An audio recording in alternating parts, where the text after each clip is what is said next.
कितनी अजीब बात है ना कि जहाँ पे कुछ लोग ऐसे होते हैं जिन्हें अपने बेसिक जो फंडामेंटल राइट्स होते हैं, बेसिक राइट्स होते हैं, वो भी इस्तेमाल नहीं करने को मिलते क्योंकि वो उसका फ़ायदा नहीं उठा पाते।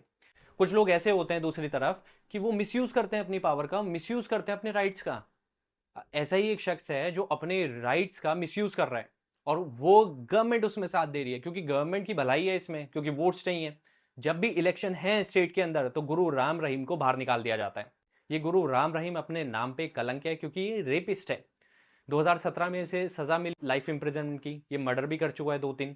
उसमें एक जर्नलिस्ट भी, जिसमें एक मैनेजर का भी मर्डर किया था इसने, जो कि डेरा आश्रम है उसका मैनेजर था। साथ ही साथ जो इसके डिसाइपल्स थी उनका भी रेप किया था इसने। बट बीते 4 साल के अंदर ये 15 बार बाहर आ चुका है। कभी फरलो कभी पेरोल इसे बार बार ग्रांट कर दी जाती है। अभी रिसेंटली इसने 20 दिन की पेरोल प्लीड की थी और इसे ग्रांट कर दी गई। क्यों? क्योंकि इलेक्शन है। जब भी इलेक्शन होते हैं इसे बाहर निकाल दिया जाता है क्योंकि गवर्नमेंट को पता है कि इसका होल्ड लोगों के ऊपर बहुत ज़्यादा है, काफ़ी इन्फ्लुएंशियल है। क्योंकि जब भी इलेक्शन होंगे तो इसकी ज़रूरत पड़ेगी तो इसे बाहर निकाल दो। हालांकि अभी रिसेंटली सीईओ जो है, चीफ इलेक्टोरल ऑफिसर होता है हरियाणा का, उसने क्वेश्चन किया संडे को, बट मंडे को वही सीईओ ये कहते हैं कि इसमें स्टेट की लिबर्टी होती है। अब हु नोज, इसमें आई थिंक कोर्ट को इंटरवीन करना चाहिए। अगर मैं इस बार जो उसे 20 दिन की पेरोल मिल गई है उसको इंक्लूड कर लिया जाए तो करीबन 275 दिन वो बाहर रह चुका है। और आई थिंक जो इसकी सज़ा है 20 साल की, उसमें ये इंक्लूड नहीं होने चाहिए।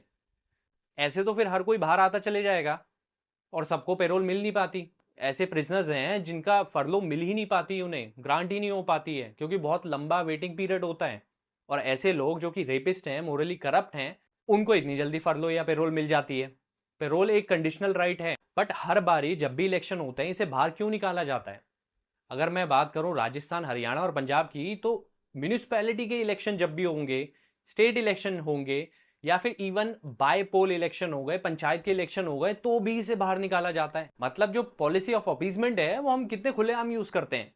किसी को अपीज कर दो, आपका फायदा हो रहा है, खत्म बात।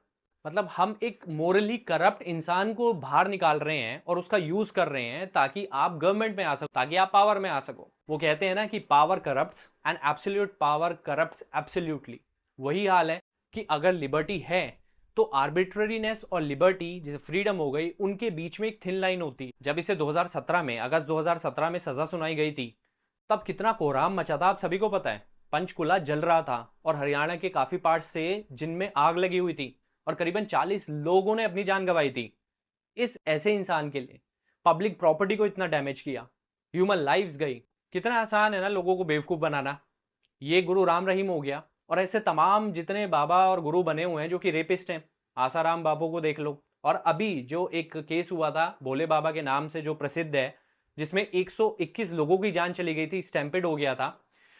अब उस केस में पुलिस ने 3200 पेज की चार्जशीट फाइल करी है, बट उसमें उसका नाम नहीं है। आई थिंक ये पावर में आने का, इलेक्शन जीतने का एक अनफेयर मीन्स है and we should not support it. अगर मैं फेब की बात करूं 2022 में, तो उसे 21 दिन के लिए बाहर निकाला गया था।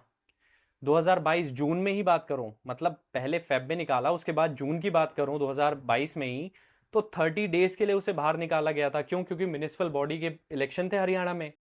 फिर 2022 में ही 15 अक्टूबर को उसे 40 दिन के लिए बाहर निकाला था क्योंकि बायपोल इलेक्शन थे। जनवरी 2023 में 40 दिन के लिए उसे बाहर निकाला, और फिर जुलाई 2023 में 30 दिन के लिए बाहर निकालते हैं। नवंबर में फिर दोबारा इसे बाहर निकाला जाता है 21 दिन के लिए, क्योंकि राजस्थान असेंबली के इलेक्शन थे।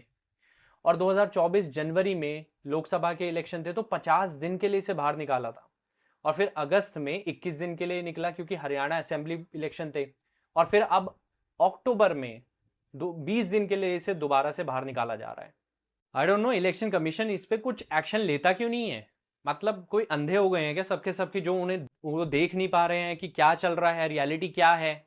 और अगर इनसे नहीं हो रहा तो आई थिंक कोर्ट को तो आना चाहिए फिर इसमें। Guru Ram Rahim is acting as a leader and this is very bad for any democracy.